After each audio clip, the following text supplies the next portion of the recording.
बिस्मिल्लाहिर्रहमानिर्रहीम। बछड़े की पूजा कब से शुरू हुई?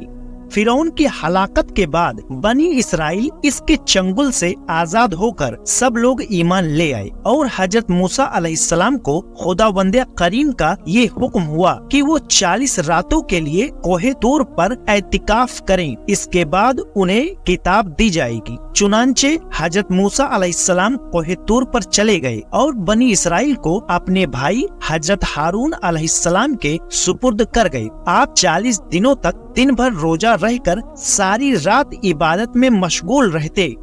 बनी इसराइल में एक नाजायज शख्स था जिसका नाम सामरी था, जो निहायत ही गुमराह कुन आदमी था। इसकी माँ ने बिरादरी में रुसवाई व बदनामी के डर से इसको पैदा होते ही पहाड़ के एक गार में छोड़ दिया था और हजरत जिब्राइल अलैहिस्सलाम ने इसको अपनी उंगली से दूध पिला पिला कर पाला था, इसलिए ये हजरत जिब्राइल अलैहिस्सलाम को पहचानता था। इसका पूरा नाम मूसा सामरी है और हजरत मूसा का नाम भी मूसा है।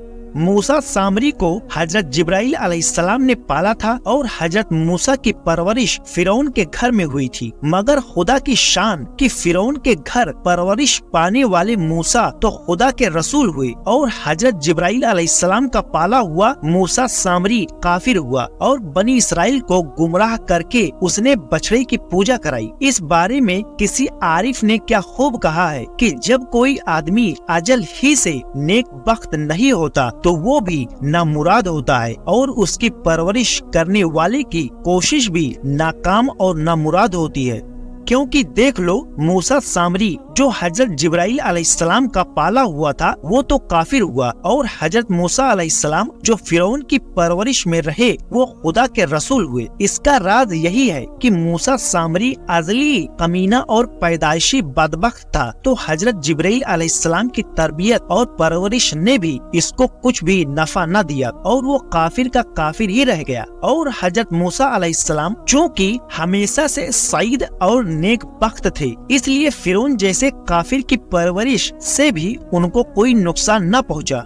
जिन दिनों हजरत मूसा अलैहिस्सलाम कोहे तूर पर एतिकाफ में थे, सामरी ने आपकी गैर मौजूदगी को गनीमत जाना और ये फितना बर्पा कर दिया कि उसने बनी इसराइल के सोने चांदी के जेवरात को मांग कर पिघलाया और उससे एक बछड़ा बनाया और हजरत जिब्राइल अलैहिस्सलाम के घोड़े के कदमों की खाक जो उसके पास महफूज थी, उसने वो खाक बछड़े के मुंह में डाल दी तो वो बछड़ा बोलने लगा। फिर सामरी ने बनी इसराइल से ये कहा कि ऐ मेरी कौम, हजरत मूसा अलैहिस्सलाम कोहे तूर पर खुदा के दीदार के लिए तशरीफ ले गए हैं। हालांकि तुम्हारा खुदा तो यही बछड़ा है, लिहाजा तुम लोग इसकी इबादत करो। सामरी की इस तकरीर से बनी इसराइल गुमराह हो गई और 12,000 आदमियों के सिवा सारी कौम ने चांदी सोने के बछड़े को बोलता देख उसको खुदा मान लिया और उसके आगे सरबासुजूद होकर उस बछड़े को पूजने लगे। चुनांचे खुदावंद कुद्दूस का इरशाद है, और मूसा के बाद उसकी कौम अपने जेवरों से एक बछड़ा बना बैठी,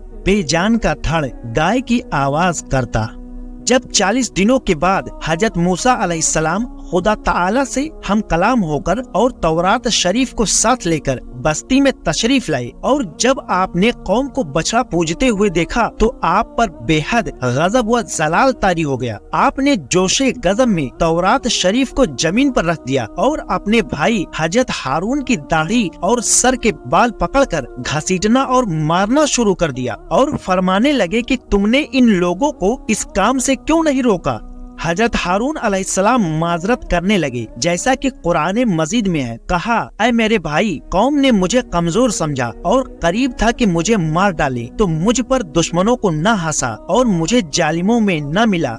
हजरत हारून अलैहिस्सलाम की माजरत सुनकर हजरत मूसा अलैहिस्सलाम का गुस्सा ठंडा पड़ गया। इसके बाद आपने अपने भाई हजरत हारून अलैहिस्सलाम के लिए रहमत व मगफिरत की दुआ मांगी। फिर आपने उस बछड़े को तोड़ फोड़ कर और उसे जलाकर उसको रेजा रेजा कर कर उसे दरिया में बहा दिया।